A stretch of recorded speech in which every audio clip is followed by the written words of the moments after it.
My name is Lisa Carter. I'm 36 years old. 3 months ago, I flew 18 hours to attend my sister's wedding. When I arrived at the venue, my own parents blocked the entrance and told me to leave. Only family is allowed. My mother looked me in the eye and said, "You weren't invited." I stood there in the dress I'd picked out 2 months earlier, holding the gift I'd wrapped the night before on my hotel bed, and watched my mother's face show absolutely nothing. No guilt, no hesitation, just a door closing. I had signed every single vendor contract for that wedding. Everyone. My name. My credit card. I had paid the deposit months ago and never thought twice about it. 3 days later, she called me. Not to apologize. She called about a bill. $38,000. And what I said back to her, she did not expect at all. Let me take you back to last November, the day my sister announced her engagement. It was a Tuesday evening in London, rain tapping against my apartment window. My phone buzzed with a FaceTime request from Brooke, my younger sister, 26, freshly graduated, still living 10 minutes from our parents back in Cedar Bluff, Tennessee. I picked up. Brooke's face filled the screen, glowing. Behind her, I could see our mother, Diane, arranging something on the kitchen counter. "I'm engaged," Brooke squealed, flashing a ring. "Garrett proposed last night at the vineyard. It was perfect." I felt genuine happiness swell in my chest. "Brooke, that's amazing. Congratulations." "Thanks. Garrett's family is so excited. The Caldwells already offered their barn venue. Can you believe it?" I knew the Caldwells. Everybody in Cedar Bluff did. They owned the largest auto dealership chain in 3 counties. Garrett Caldwell was the youngest son. Polite, handsome, came from real money. "Mom, say hi to Athena," Brooke said, tilting the phone. Diane leaned into frame. She smiled, but it didn't quite reach her eyes. "Hi, honey, exciting news, right?" "It really is," I said. "I'll start looking at flights. When's the date?" A pause. Diane glanced at Brooke, then back at me. "Oh, don't go spending a fortune on a plane ticket. It's just a small wedding." "Mom, it's Brooke's wedding. I'm coming." "Well, we'll see." She straightened up. "Anyway, we've got a lot of planning to do. I'll let Brooke fill you in." She disappeared from frame. Brooke chatted for another 10 minutes about flowers and color palettes. I listened, smiled, made notes. But something sat heavy in my stomach. That was the first time in 2 years I had a real reason to go home. I should have paid closer attention to how hard my mother was working to keep me from it. 2 weeks later, Diane called. Not Brooke.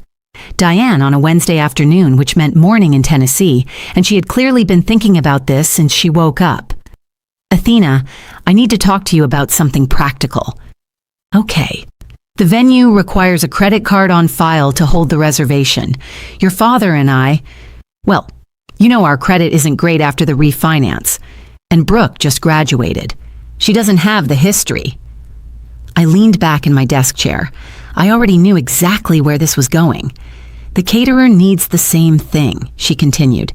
"And the florist and the photographer. It's 4 contracts total. We just need someone with good credit to sign. You'd be doing your sister a huge favor." "How much are we talking?" "Total comes to about $41,000, but you'd only put down $3,500 as a deposit. The rest gets charged after the event." $41,000 under my name. "Mom, that's a lot of money." "It's not your money, Athena. It's just your name on the paperwork. We'll handle the payments after. I promise I'll make sure it all gets sorted." I had heard that promise before. When I was 22, I co-signed a car loan for my father. Took 3 years to untangle that from my credit report. When I was 28, I wired Diane $4,000 for a plumbing emergency that turned out to be Brooke's semester tuition. But this was my sister's wedding, and I was the older sister, the one with the stable job, the good credit score, the London salary. "Fine," I said. "Send me the contracts." I told myself this was simply what family does. I signed every document that week without reading the fine print twice. Over the next 3 months, the wedding took shape, and I watched it happen entirely from the outside. Brooke created a group chat called Caldwell Wedding Crew. I wasn't added. I found out about it when she accidentally forwarded me a message from the chat. A photo of bridesmaid dress options captioned, "Vote ladies." I wasn't one of the ladies. I called Brooke twice to ask about the dress code, the seating, whether she wanted me to prepare a toast. The first time she said she'd get back to me. The second time she let it go to voicemail and texted an hour later, "Super busy with planning, talk soon." I called Diane to ask if there was anything else I could help with. "Everything's handled, honey. You don't need to worry about a thing." I never received a formal invitation, not printed, not digital, but I told myself that was normal. You don't send your own sister an invitation. She's family. She's automatically included. Then, 2 weeks before the wedding, Brooke posted a photo on Instagram. Rehearsal dinner at a restaurant in Cedar Bluff. Brooke in a white sundress surrounded by bridesmaids, Diane beaming beside her. The caption read, "My whole family, my whole world." I stared at that photo for 11 minutes. I counted. I wasn't in it. I hadn't been invited to the rehearsal dinner. I almost called, almost asked why, but I talked myself out of it. Maybe the rehearsal was just for the wedding party. Maybe they assumed I couldn't make it that early. Maybe I was overthinking it. I set my alarm for the next morning. I had a flight to catch. I'd requested a full week of PTO. I only get 20 days a year, and I was spending 5 of them on this trip. The round-trip ticket, London to Chicago to Nashville, cost $1,400. The hotel in Cedar Bluff, 4 nights at the only decent place in town, $680. Brooke's wedding gift, a premium knife set she'd mentioned wanting during a random FaceTime months earlier, $720. Total out of pocket before I even touch Tennessee soil, $2,800. On the first leg of the flight, somewhere over the Atlantic, I pulled out my phone and opened the Notes app. I'd been drafting a toast for weeks, nothing too long, maybe 2 minutes. I wanted to tell the story of how Brooke used to make me play wedding with her stuffed animals when she was 5, how she'd always assign me the role of the priest, never the bride. I thought it was funny. I thought people would laugh. I practiced it twice with my headphones in, whispering into my scarf so the man in 14C wouldn't think I'd lost my mind. When we landed in Chicago for the layover, I texted Diane. "Just landed in Chicago. 1 more flight. Can't wait to see everyone." No response for 40 minutes. Then, just before boarding the Nashville connection, "Okay, busy, see you tomorrow." 5 words. No exclamation point, no safe travels, no we're excited. I stared at that text while the gate agent called my boarding group. I almost screenshotted it and sent it to my friend Leah in London with the caption, "Is this weird or am I crazy?" But I didn't. I put my phone away, boarded the plane, and told myself everything would be fine once I got there. 18 hours of travel, 5 words back. I checked into the Magnolia Inn around 6 on a Friday night. The woman at the front desk smiled and asked if I was in town for the Caldwell-Sinclair wedding. Apparently the whole town knew about it. I said yes. She said, "How lovely. You must be a friend of the family." I said, "Something like that." The room was small but clean.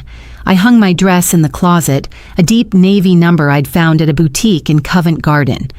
I set the wrap knife set on the desk, propped my phone against the lamp, and called Brooke. It rang 4 times and went to voicemail. I texted Diane. Checked in. What time should I arrive at the venue tomorrow? 1 hour later. Ceremony 2 p.m. That was it. No, come early. No, let's grab breakfast first. No, your father wants to see you. I sat on the edge of the bed and looked at myself in the mirror across the room. I'd flown 18 hours. I'd spent nearly $3,000. I'd signed $41,000 in contracts, and my mother could not give me more than 2 words and a time. The last time I'd been in Tennessee was 2 years earlier for my grandmother's funeral. Diane barely spoke to me then either. She spent the entire service whispering to Brooke and greeting neighbors. At the reception afterwards, someone asked Diane how many children she had. She said, "Just the one." Brooke. I was standing 6 feet away holding a plate of potato salad. I ironed my dress that night like I was preparing for a job interview, which in a way I was. I was auditioning to be part of my own family. I set the alarm for 8 and turned off the light. I couldn't sleep. The Magnolia Inn had thin walls and the couple next door was watching a game show at full volume.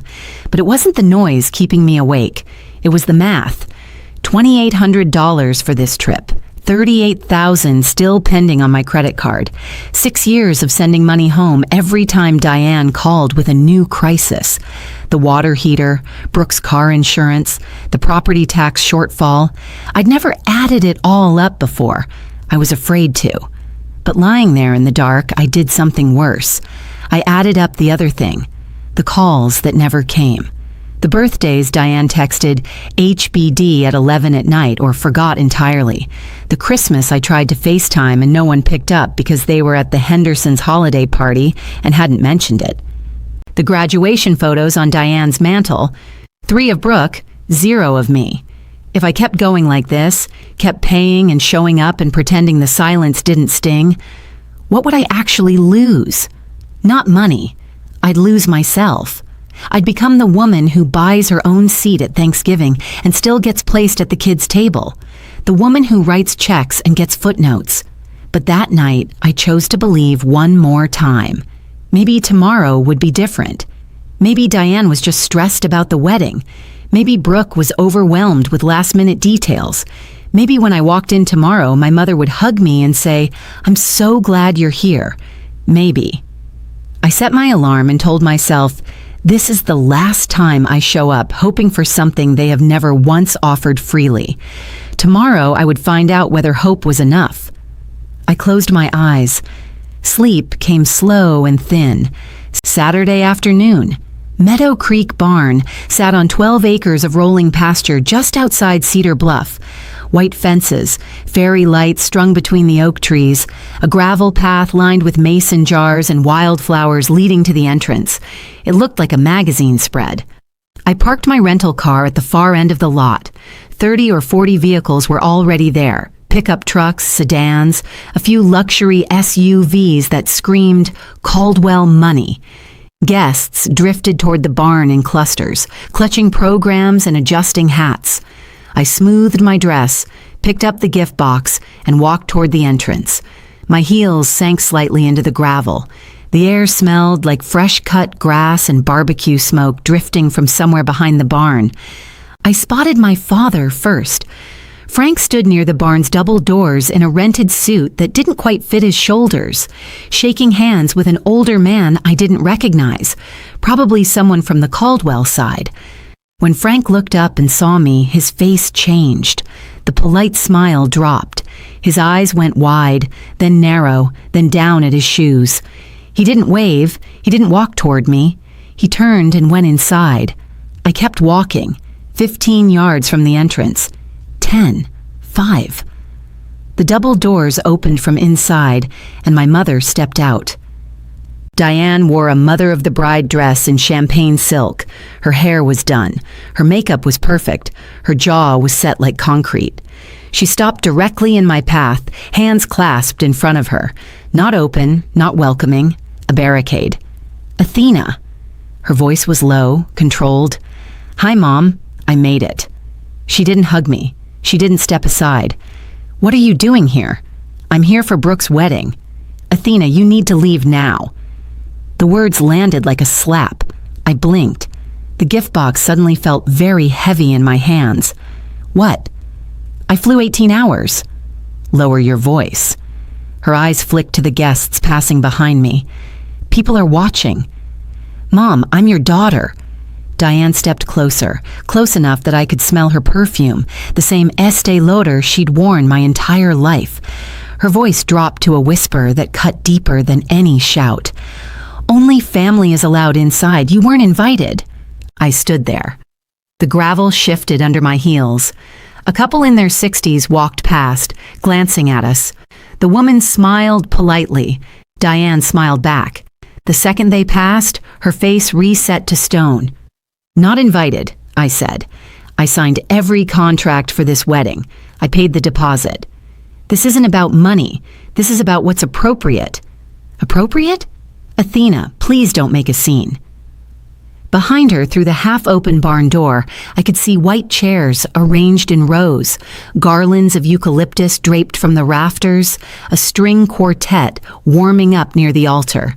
Everything I had funded with my own signature. Frank appeared in the doorway. He looked at Diane, then at me, then at the ground. He put his hands in his pockets and said absolutely nothing. From inside, a woman's voice called out, warm, southern, confident. "Diane, who's that? Everything all right?" I saw Diane's spine straighten. I saw her paste on a fresh smile before turning halfway toward the voice. And that voice, I'd learn in about 3 seconds, belonged to Margaret Caldwell, the groom's mother. The woman who had been told my mother only had one daughter. Margaret stepped through the barn doors in a lavender dress and pearls. Tall, silver-haired, the kind of woman who runs the church auction and the county fundraiser, and still has time to arrange her own flowers. She carried herself like someone who had never once been embarrassed in public. "Diane, everything all right out here?" Her gaze landed on me. She smiled, open and expectant. Diane turned on like a switch. Her voice went honey warm. "Oh, it's nothing, Margaret. Just a distant relative who got the wrong venue. Happens with these big events." "Distant relative?" Margaret said it while looking directly at me. She studied my face. "I thought you only had one daughter, Diane." The silence lasted maybe 2 seconds. It felt like 20. Diane laughed. A bright, brittle sound. "I do. This is a cousin from out of town. She's just confused about the schedule." Margaret nodded slowly, glanced at me one more time, then touched Diane's arm. "Well, tell her the ceremony starts in 10 minutes. We should head in." She went back inside. The barn doors swung gently shut behind her. I looked at my mother. She looked at me. In her eyes, there was no guilt, no shame, no flicker of, "I'm sorry, I had no choice." Just fear, raw, cornered animal fear, the kind that surfaces when a lie you've been feeding for months is about to choke you. "A cousin," I said. "Athena, please. You told them you only have one daughter. It's complicated. You wouldn't understand. How long? How long have you been telling people I don't exist?" She didn't answer. She glanced toward the parking lot, willing me to disappear. That was when I finally understood. She hadn't forgotten to invite me. She had erased me, and she had been doing it for years. Every muscle in my body wanted to walk through those doors, stand in the middle of that ceremony and say, loud enough for Margaret and Garrett and every guest in that barn to hear, "My name is Lisa Carter. I am Diane's eldest daughter, and I paid for every flower, every plate, every note that string quartet is playing." I didn't. I looked at the barn, the fairy lights, the garlands, the soft golden glow through the windows. I looked at my mother, still standing in my path like a sentry. I looked at my father's shadow just inside the doorway, shoulders hunched, hands still in his pockets, and I made a decision. I crouched down and set the gift box on the stone step, gently, like it mattered. "Keep the gift," I said. "It's for Brooke." Diane's shoulders dropped half an inch. Relief. She thought it was over. "Thank you, Athena. This is really for the—" "Don't." I held up one hand. "Don't explain. Don't justify. I heard you. I heard every word." I turned and walked back down the gravel path, past the mason jars, past the couple still arriving, holding hands, laughing about the heat, past my rental car. I opened the door, sat down, closed it. Then I cried. Not the loud kind, the quiet kind, where your chest shakes but your mouth stays shut, because even alone in a parking lot, you've been trained never to make a scene. I sat there for maybe 10 minutes. Through the open windows, I heard the string quartet begin Pachelbel's Canon. The ceremony was starting. I started the engine and pulled out of the lot. In the rearview mirror, Meadow Creek Barn shrank to a speck of light. I didn't slam a single door. I didn't raise my voice once. I just left. and for the first time, leaving felt like the strongest thing I had ever done. I drove back to the Magnolia Inn on autopilot. The roads were empty. Everyone in Cedar Bluff was apparently at the wedding. Inside my room, I kicked off my heels and sat on the bed, still in my dress, mascara smudged, hands shaking. The toast I'd written was still open in my notes app. I closed it without rereading it. Then I opened my laptop. 4 emails sat in my inbox from the past 2 weeks. Confirmations from vendors, addressed to me as the contract holder. I'd skimmed them when they arrived. Now I read every single word. Meadow Creek Barn, contract holder Lisa Carter, deposit paid $1,200, remaining balance $14,800, due within 5 business days post-event. Southern Comfort Catering, contract holder Lisa Carter, deposit paid $900, remaining balance $12,600.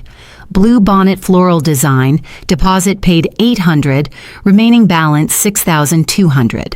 Whitaker Photography, deposit paid $600, remaining balance $4,400. My name, my card number. My signature, scanned and attached as a PDF. Every contract structured the exact same way. Deposit up front, balance due after the event. Total deposits already paid. $3,500 gone. Total outstanding balance, $38,000. I closed the laptop and sat still.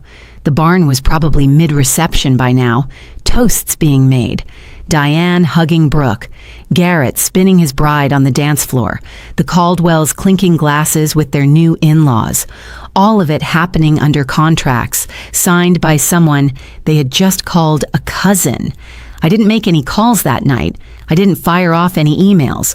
I just sat on that hotel bed and let the numbers repeat in my head. $38,000. My name. Their party.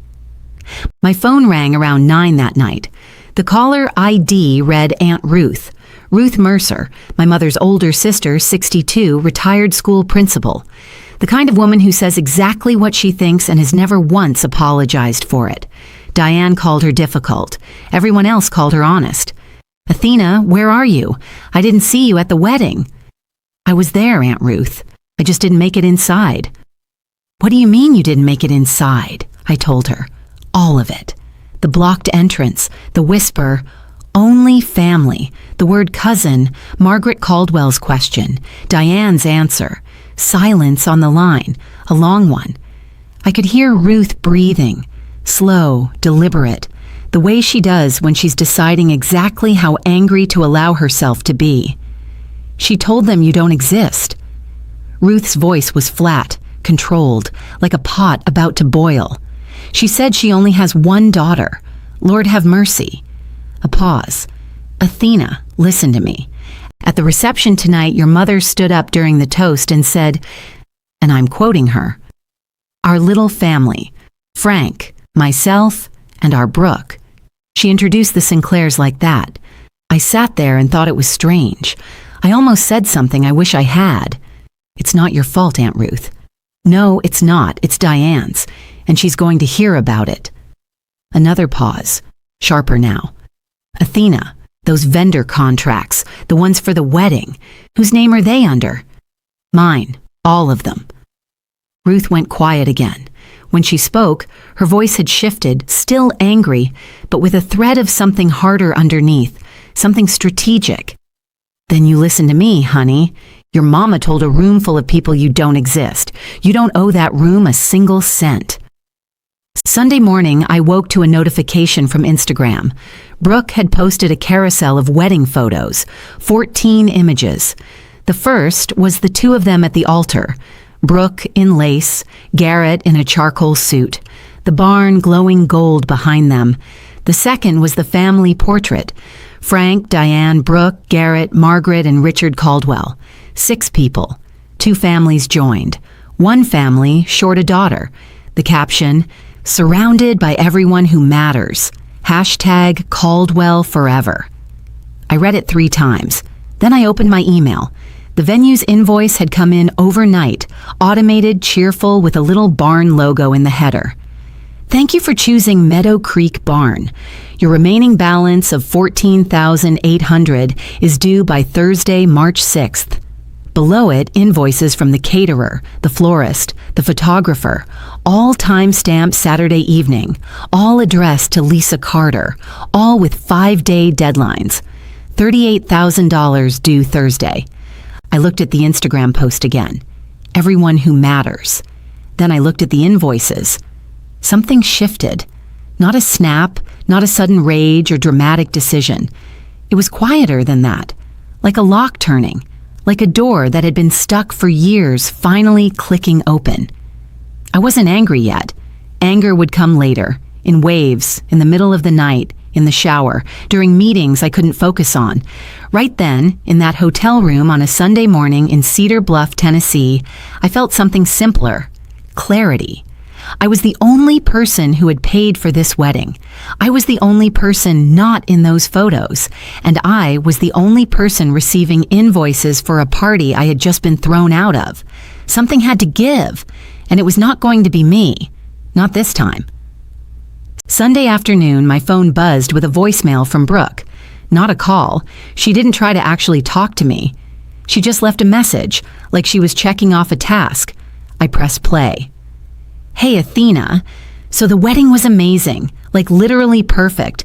The barn looked incredible and Garrett's family was so sweet. Anyway, sorry things were kind of weird yesterday. Mom said it was for the best, and honestly, I think she was right. It would have been a lot to explain, but I just wanted to say thanks for helping with the vendor stuff. Seriously, you're the best, big sis. Let's catch up soon, okay?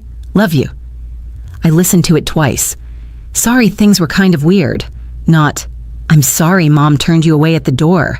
Not, I should have stood up for you. Not, I had no idea I would have fought for you.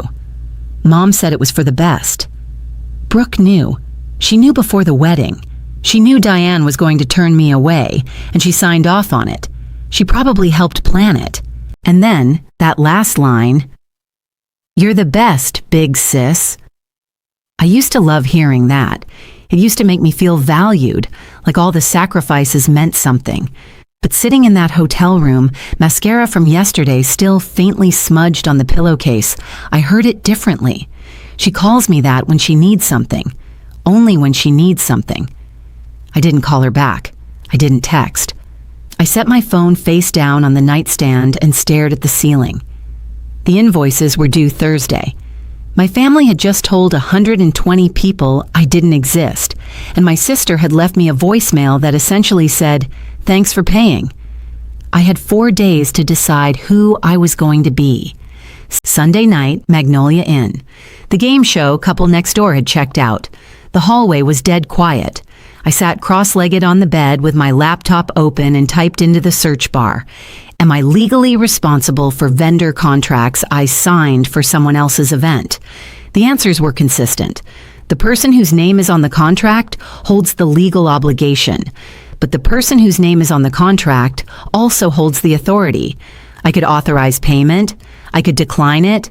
I could redirect the invoices to the party that actually received the services. I picked up my phone and called Meadow Creek Barn. It rang 3 times. "Meadow Creek, this is Julie." "Hi, Julie. My name is Lisa Carter. I'm the contract holder for the Caldwell Sinclair event this past Saturday." "Oh yes, Miss Sinclair. Beautiful event. What can I help you with?"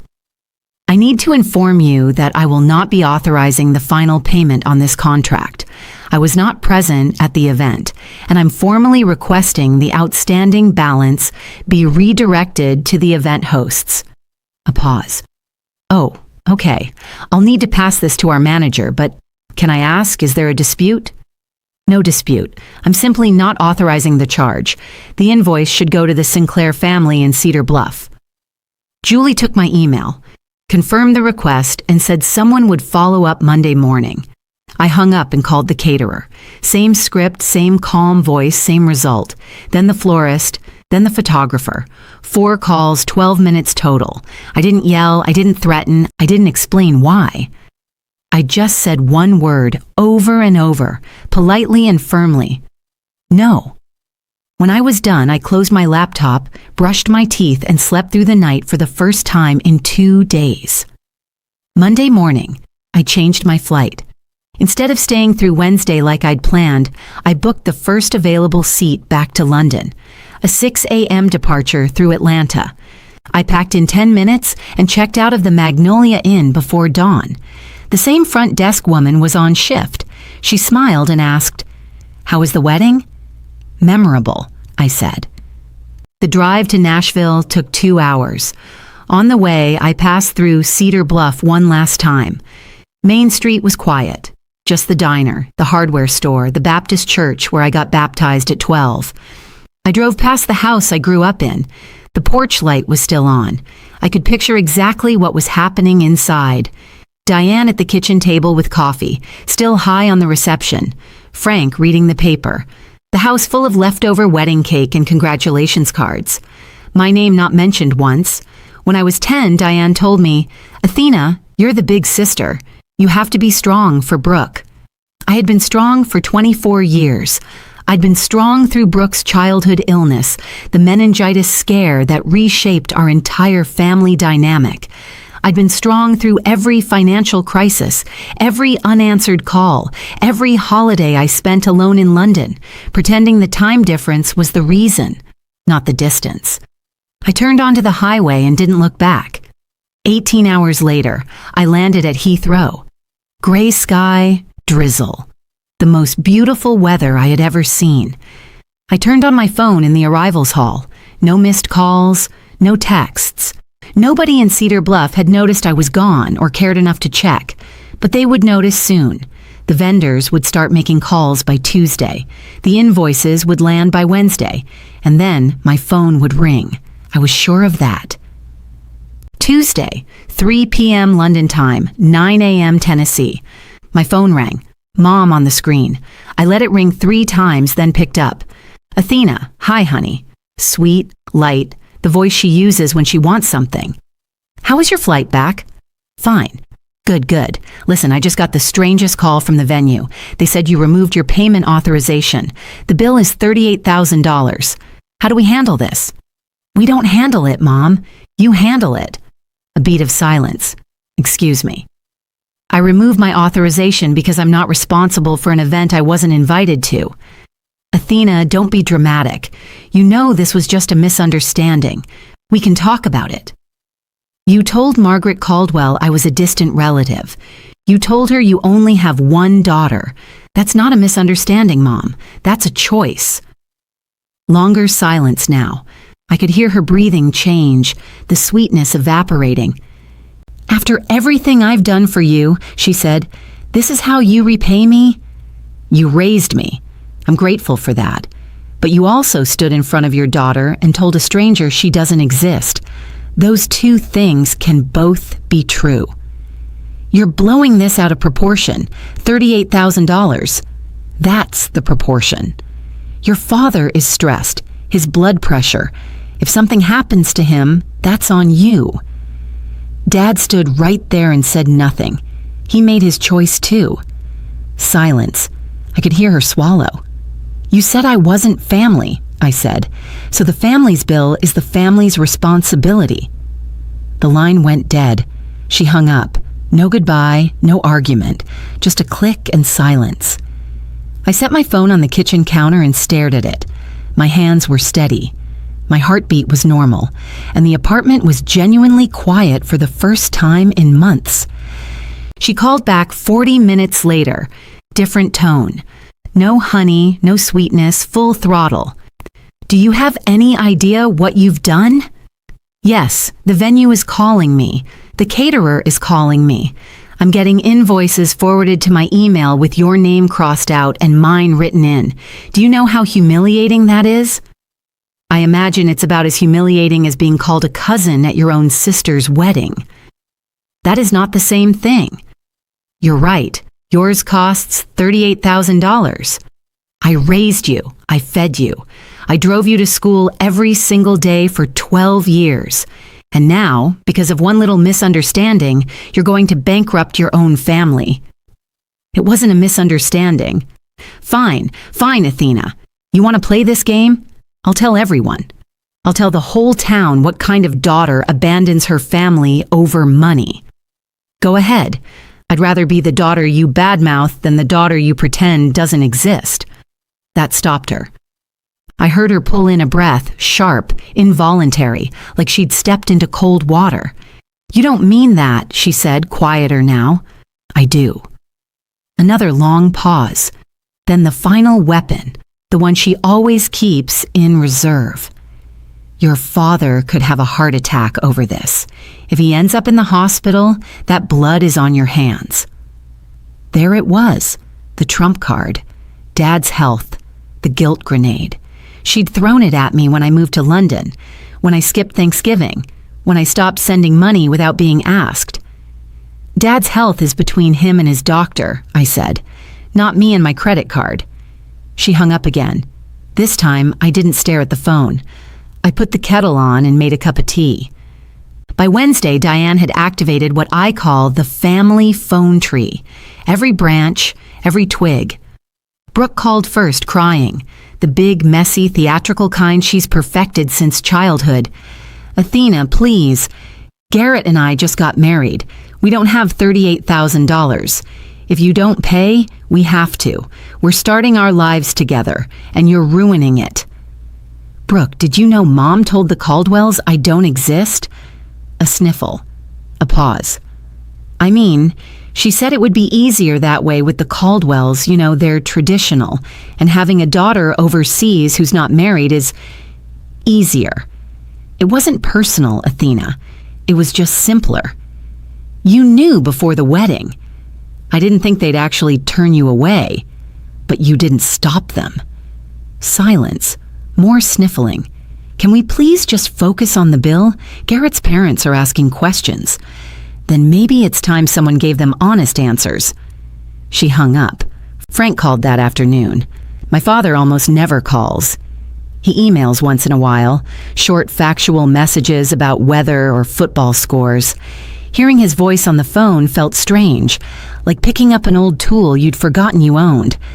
Athena, your mother is very upset. I know. Can you be flexible on this for the family? Dad, did you know she told people I'm not your daughter? A long exhale. The sound of a man who has spent 35 years choosing the path of least resistance. That's not exactly what happened. Were you there when she called me a distant relative right in front of me? Nothing. Then very quietly, a click. He hung up. Every single one of them hung up the moment the questions got real. I was starting to see a pattern, and it looked a lot like a family that preferred silence to truth. Aunt Ruth didn't wait for permission. She never has. Thursday morning, the same day the vendor invoices were due, Ruth picked up her phone and called Margaret Caldwell directly. She got the number off the wedding program she'd kept in her purse. Classic Ruth. I wasn't on the call. Ruth told me about it afterward, and she didn't spare a single detail. Margaret, my name is Ruth Mercer. I'm Diane Sinclair's older sister. We met briefly at the reception. Oh yes, Ruth. Lovely to hear from you. I'm calling because there's something you need to know. Diane has 2 daughters. Not 1. 2. The older one is Athena. She's 36, lives in London, works in technology. She's the one who signed every vendor contract for that wedding. Every single one. And on Saturday, Diane stopped her at the door and told her to leave. Ruth said the silence on Margaret's end lasted a full 10 seconds. I beg your pardon, Margaret finally said. The woman Diane introduced as a distant relative, that was her firstborn daughter? Athena flew 18 hours to be there. She paid the deposit out of her own pocket, and Diane turned her away because she'd been telling your family the Sinclairs only had 1 child? Margaret's voice went cold, thin. The kind of cold that comes from a woman who prides herself on knowing exactly who she's doing business with. Why would Diane do that? You'd have to ask her, but I can tell you this. That girl flew 18 hours, signed every check, and got turned away like a stranger at the door. And she still didn't make a scene. That's more grace than my sister deserves. Margaret thanked her, said she needed to make some calls, and hung up. The fuse was lit, and Cedar Bluff was a very small town. I didn't ask Aunt Ruth to make that call, but when she told me she had, I felt something I hadn't felt in a very long time. I felt seen. For the first time, someone in my family said out loud, "What happened to you was wrong." Thursday afternoon, I sat at my desk in my London apartment with a fresh cup of Earl Grey and systematically closed every open account. I emailed each vendor: Meadow Creek Barn, Southern Comfort Catering, Blue Bonnet Floral, Whitaker Photography. The message was identical for all four, written with the precision of someone who writes technical documentation for a living. This email serves as formal notice that I, Lisa Carter, the undersigned contract holder, do not authorize any further charges to my credit card on file. I am formally requesting that all outstanding invoices be redirected to the event organizers, the Sinclair family of Cedar Bluff, Tennessee. Please confirm receipt of this notice. 4 emails, 4 confirmations within the hour. The vendors were polite, professional, and clearly not surprised. Julie from Meadow Creek even replied, "Understood, Miss Sinclair. We've updated our records." I called my bank next, canceled the card linked to the contracts, ordered a replacement with a new number. $38,000 in outstanding charges would now route directly to the people who had thrown the party. The deposits, $3,500, were gone. We paid months ago, non-refundable. I accepted that. Combined with my travel costs, the flights, the hotel, the gift, I was out $6,300 total. I sat with that number, $6,300. The price of learning that I was never going to be enough for them, that no amount of signing, paying, flying, or showing up would earn me a seat at a table they had built without a chair for me.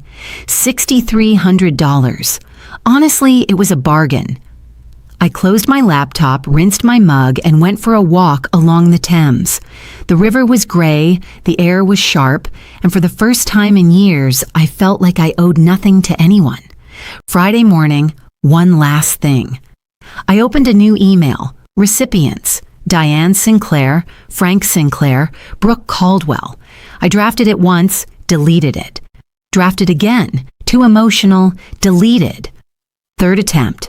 Clean, direct, no adjectives I didn't need. Diane, Frank, and Brooke.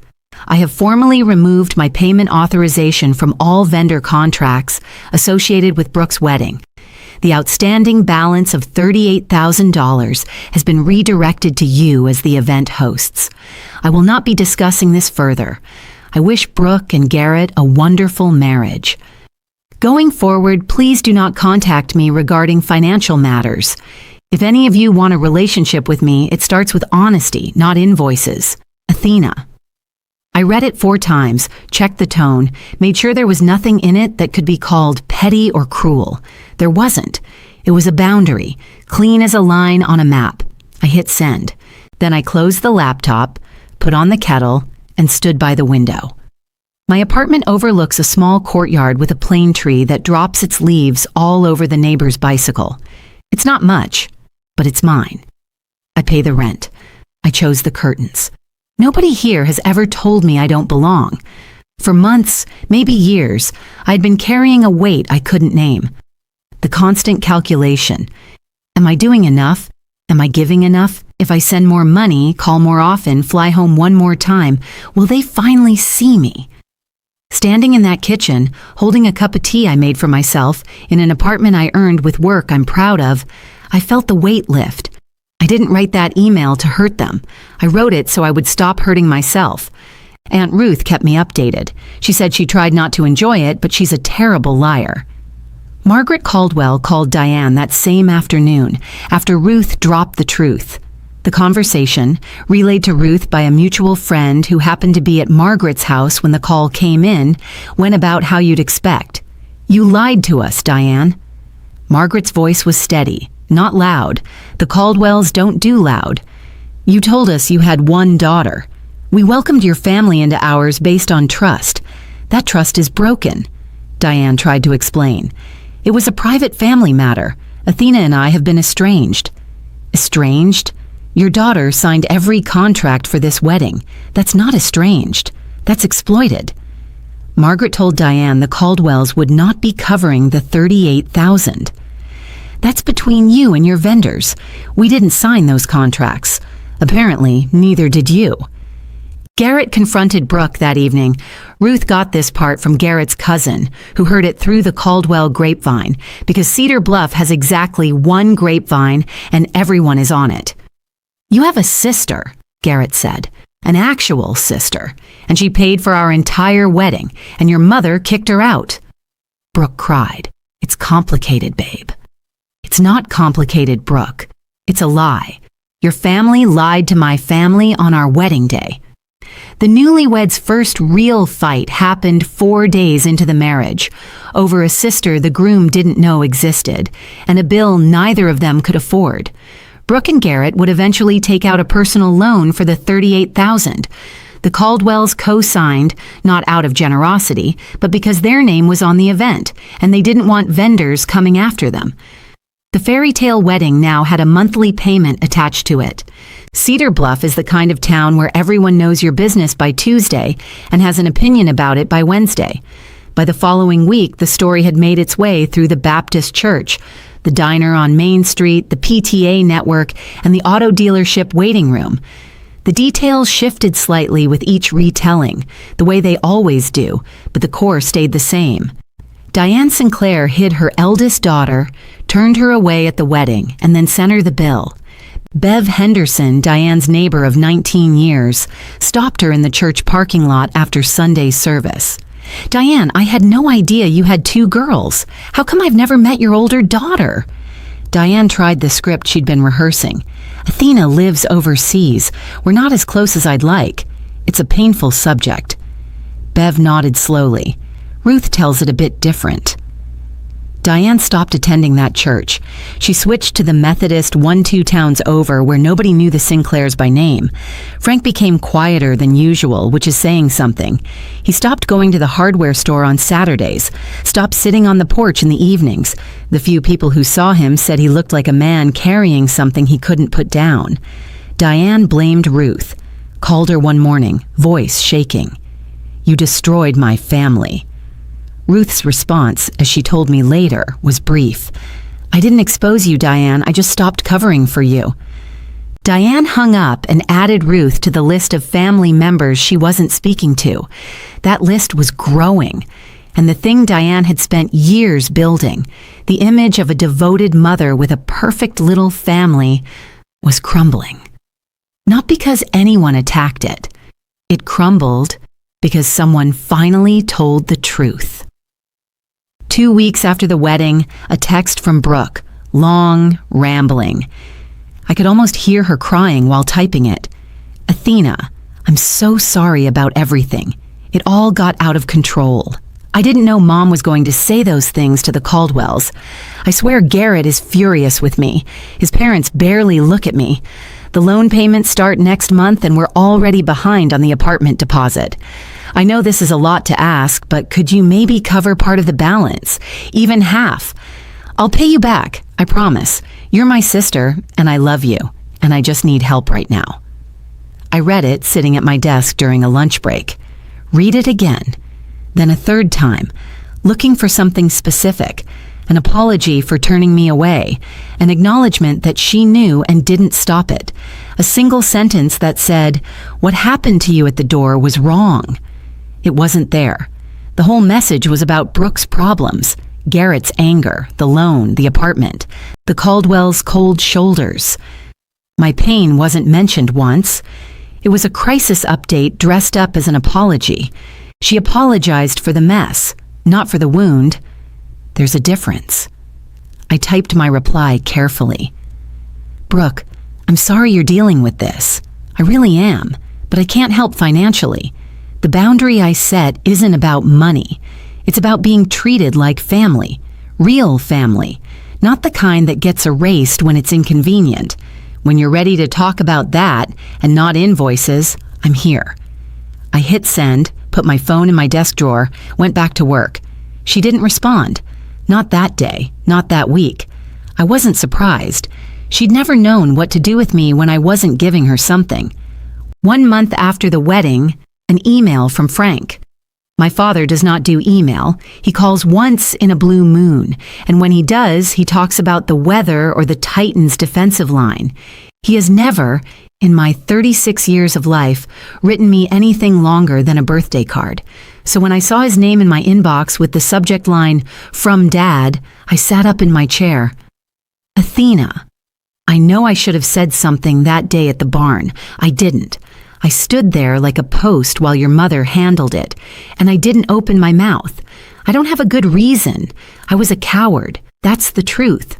Your mother and I are working on the bill with the vendors. We don't need your money. I'm writing because I wanted you to know I'm sorry. I should have walked you inside. I'll carry that. Dad. I read it 5 times. Once at my desk, once on the tube home, once more sitting on my couch with the lights off. It wasn't perfect. It didn't fix anything. He didn't confront Diane.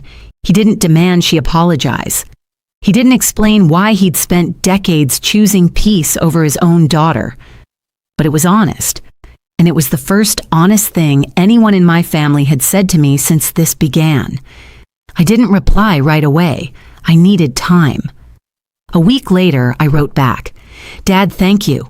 That means more than you know. I'm not ready to come home or to pretend everything is fine. But I read your email and I'll keep reading it. Athena." Short, careful, leaving the door open exactly 1 inch. Not wide enough to walk through, not locked either. He didn't write back. I didn't expect him to, but he had said it and I had heard it. 6 months have passed since that Saturday at Meadow Creek Barn. I got promoted. Senior software engineer at the fintech company I've been with for 4 years. My boss cited leadership under pressure in the review. She didn't know the half of it. I started seeing a therapist, not because of the wedding, but because of the 36 years before it. We've been unpacking something she calls functional over-responsibility. The belief that if I perform well enough, sacrifice enough, carry enough, the people I love will finally see me. It's the engine that powered every check I wrote, every flight I booked, every time I said fine when I meant this hurts. I video call Aunt Ruth every other Sunday. She makes coffee, I make tea, and we talk for an hour about everything and nothing. She keeps me updated on Cedar Bluff, not to gossip, but so I'm never blindsided. Diane and Frank have paid off $12,000 of the $38,000. They used a chunk of their retirement savings. The rest sits on the loan Brooke and Garrett took out. The monthly payments are a quiet source of tension in the Caldwell-Sinclair household. Garrett's parents are civil but distant. Margaret still hasn't forgiven Diane. Brooke and Garrett are still married. Ruth says they're in counseling. She says Garrett is a decent man who's trying, but the foundation cracked on day 1, and cracks like that don't seal easily. Diane hasn't called me, hasn't emailed, hasn't sent so much as a text. Ruth says she refers to the situation as Athena's tantrum. I suppose that's easier than calling it what it actually is. I don't hate my mother. I've spent a lot of therapy hours making sure of that. But I've stopped pretending her version of love didn't hurt. It did. And pretending otherwise was killing me slowly, one signed contract at a time. I'm not telling you this story so you'll hate my mother. She's flawed. She's scared. She built an image of a perfect family because the real one felt like it wasn't enough. And somewhere along the way, I became the piece that didn't fit the frame. That's not an excuse. It's just what happened. And I think part of growing up is accepting that the people who raised you are also just people, stumbling through their own fears and failures. But I'm telling you this story because maybe you're living a version of it. Maybe you're the one who flies 18 hours, literally or metaphorically, to show up for people who won't hold the door open for you. Maybe you're the one signing the contracts, covering the costs, absorbing the silence, and calling it love because you don't know what else to call it. I did that for a long time. I called it duty. I called it family. I called it being the bigger person. And every time I wrote a check or swallowed an insult or pretended the empty chair at the table didn't bother me, I lost a little piece of myself. A boundary isn't punishment. It's not revenge. It's not a weapon. A boundary is the moment you say, I am worth more than this. and then you act like it. $38,000. That's what my freedom cost, and I don't regret a single penny I didn't pay. If you're the one who always pays, emotionally, financially, spiritually, for a seat at a table that was never built for you, maybe it's time to build your own table and sit at the head of it. I didn't lose my family that day at Meadow Creek Barn.